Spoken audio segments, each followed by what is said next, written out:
Hi అందరికీ నమస్తే అండి. నా పేరు Shyamala. Welcome back to my channel. ఈరోజు వీడియోలో టమాటా నిల్వ పచ్చడిని చూపించబోతున్నానండి. టేస్ట్ అయితే చాలా బాగుంటుంది.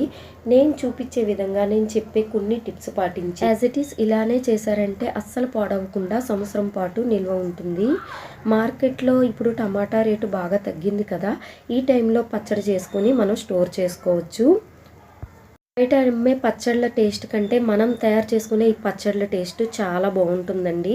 వీడియోని ఎక్కడా స్కిప్ చేయకుండా చివరి వరకు చూడండి. మీకు ఈ వీడియో నచ్చితే తప్పకుండా లైక్ చేయండి. నా ఛానల్ని కొత్తగా చూస్తున్న వారైతే సబ్స్క్రైబ్ చేసుకొని పక్కనే ఉన్న బెల్ ఐకాన్ని ఆన్లో పెట్టుకోండి. నేను పెట్టే కొత్త వీడియో నోటిఫికేషన్స్ మీకు వస్తాయి. ఇప్పుడు టమాటా పచ్చడి చేయడానికి ముందుగా టమాటాలను శుభ్రంగా కడిగేసుకొని ఫ్యాన్ కిందే ఆరబెట్టుకోవాలి. తడంతా పోయిన తర్వాత ఇలా ముక్కలుగా కట్ చేసుకోవాలి. చూసారు కదా, ఇలా 4 ముక్కలు కట్ చేసుకోవాలి. ఒక టమాటాని 4 పీసులుగా కట్ చేసుకోవాలన్నమాట.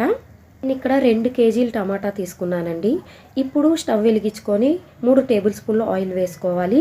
ఆయిల్ మరిగిన తర్వాత కట్ చేసుకున్న టమాటా ముక్కలన్నీ వేసేసుకోవాలి. ఫ్లేమ్ని మీడియంలో పెట్టుకోండి. ఇప్పుడు టమాటా ముక్కలన్నీ వేసుకున్న తర్వాత మూత పెట్టి మగ్గించుకోవాలి.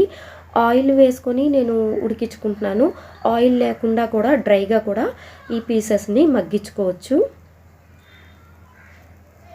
బట్ నేను ఆయిల్ వేసి మగ్గిస్తున్నాను. దీనివల్ల టమాటా పచ్చడి టేస్ట్ అనేది మరింత బాగుంటుందండి. టేస్ట్ చాలా బాగుంటుంది. పాడవకుండా ఉండడానికి ఆయిల్ వేసి మగ్గిస్తున్నాను. చూసారు కదా, ఒక 10 నిమిషాల తర్వాత చూస్తే టమాటా అంతా బాగా మగ్గిపోయింది. ఇలా అంతా మగ్గిపోయిన తర్వాత ఇందులోకి 200 గ్రాములు చింతపండు వేస్తున్నాను. అంటే కేజీ టమాటాకి 100 గ్రాములు అనమాట, ఇది లెక్క. ఇప్పుడు చింతపండు తీసుకునేటప్పుడే చింతపండులో పుల్లలు కానీ ఏవీ లేకుండా శుభ్రం చేసుకొని వేసుకోవాలి. చింతపండులో మాత్రం పుల్లలు పిక్కలు లేకుండా చూసుకోండి. చింతపండు వేసిన తర్వాత ఒకసారి గరిటె పెట్టి కలిపేసుకోవాలి. అంతా కలిపేసుకున్న తర్వాత స్టవ్ ఆపేసి ఇది పూర్తిగా చల్లారబెట్టుకోవాలి. పూర్తిగా చల్లారిన తర్వాత ఒక మిక్సీ జార్ తీసుకొని అందులోకి టమాటా చింతపండు అంతా కూడా ట్రాన్స్ఫర్ చేసుకోవాలి. కొంచెం కూడా మిక్సీ జార్లో వేసుకొని ఆడుకోవచ్చు. ఇక్కడ ఒకసారి అవ్వలేదండి, 2 ట్రిప్పులు మిక్సీ పట్టించుకున్నాను అనమాట. ఒక ట్రిప్పులో అవ్వలేదు. ఇప్పుడు సగం టమాటా వేసుకున్న తర్వాత పొట్టు తీసిన వెల్లుల్లిపాయ రెమ్మల్ని 50 గ్రాములు వేసుకోవాలి. ఇంపు కోసం మరికొన్ని వెల్లుల్లిపాయ రెమ్మలు తీసి పక్కన పెట్టుకోవాలి. ఇప్పుడు 1 కప్పు పచ్చికారం వేసుకోవాలి. అంటే గ్రామ్స్ లెక్కన చెప్పాలంటే 200 గ్రాముల పచ్చికారం అనమాట. ఇది కూడా ఆశీర్వాద్ పచ్చికారం అండి, చాలా బాగుంటుంది. అలాగే సాల్ట్ 1/2 కప్పు సాల్ట్ అనమాట. అంటే గ్రామ్స్ లెక్కన చెప్పాలంటే 50 గ్రాముల సాల్ట్ ఎక్కువగానే వేసుకుంటే మంచిదండి, పచ్చడి పాడవకుండా ఉంటుంది. కానీ మా ఇంట్లో సాల్ట్ అనేది చాలా తక్కువగా తింటారు, అందుకే సాల్ట్ కొంచెం తక్కువగా తీసుకున్నాను.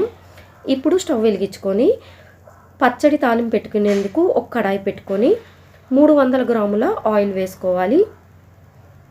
ఆయిల్ హీట్ ఎక్కిన తర్వాత ముందుగా పొట్టు తీసి ఉంచుకున్న వెల్లుల్లిపాయ రెమ్మలన్నీ వేసేసుకోవాలి. అలాగే ఇందులో 3 టేబుల్ స్పూన్ల పోపు దినుసులు వేసుకోవాలి. ఒక 10 ఎండుమిర్చిని కట్ చేసి వేసుకోవాలి.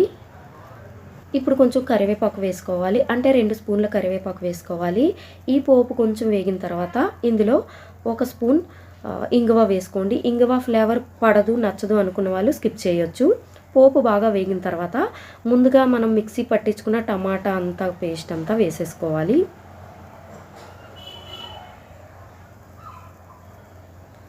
టమాటా పేస్ట్ వేసిన తర్వాత ఒకసారి అంతా బాగా కలిపేసుకొని ఇప్పుడు జీలకర్ర పొడి వేసుకోవాలి. జీలకర్రని లైట్గా వేయించుకొని పొడి చేసుకొని వేసుకోవాలండి. ఈ పొడిని 2 టేబుల్ స్పూన్లు వేసుకోవాలి. అంటే జీలకర్రని కూడా డ్రైగా వేయించుకోవాలి.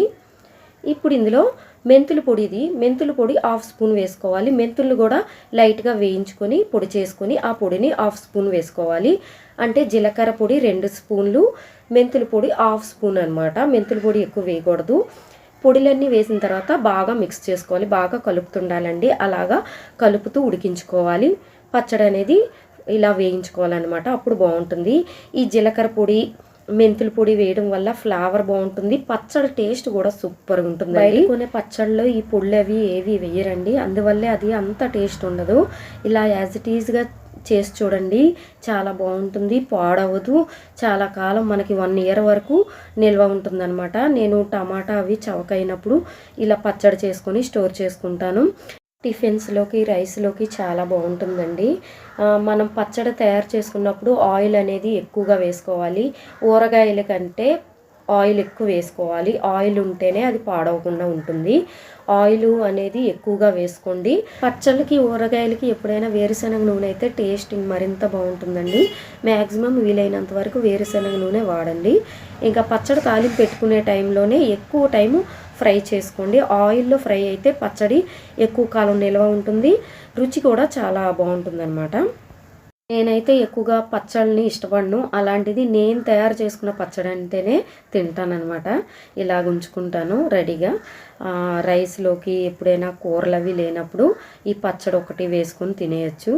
చూసారు కదా, పూర్తిగా చల్లారిపోయిన తర్వాత డబ్బాలోకి స్టోర్ చేసుకోవాలి. అది ప్లాస్టిక్ డబ్బా అయినా, గాజు డబ్బా అయినా అందులోకి స్టోర్ చేసుకోవాలి. ఈ వీడియో నచ్చితే లైక్ చేయండి, ఛానల్ని సబ్స్క్రైబ్ చేసుకోండి.